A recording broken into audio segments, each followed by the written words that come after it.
సామెతల గ్రంథం 9వ అధ్యాయం 6వ వచనంలో ఏమంటున్నాడు? జ్ఞాని అయిన సొలొమోను గారు రాస్తూ సామెతల గ్రంథం 9వ అధ్యాయం 6వ వచనం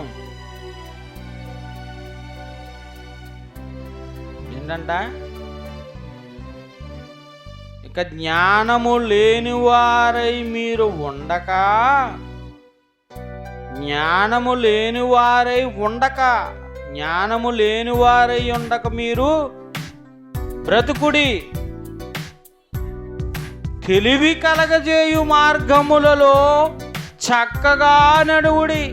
జ్ఞానము లేని వారై ఉండక, అసలు జ్ఞానం క్రైస్తవుడు జ్ఞానము బుద్ధి జ్ఞానములు సర్వ సంపదలు క్రీస్తునందు నిక్షిప్తమై ఉన్నావని మనకి ఎరిగి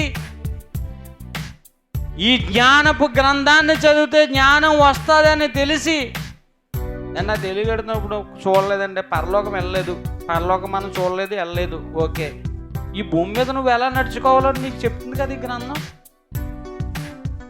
ఇప్పుడు నువ్వు భూమి మీద నువ్వు ఎలా నడుచుకోవాలో, ఇప్పుడు నువ్వు ఎలా తల్లిదండ్రులతో ఎలా సన్మానించాలి, భార్యని ఎలా చూసుకోవాలి, పిల్లల్ని ఎలాగా పెంచాలి, ఇచ్చిన బహుమానాలని ఇప్పుడు ఈ భూమి మీద నువ్వేం చేయాలో చెప్తుంది కదా.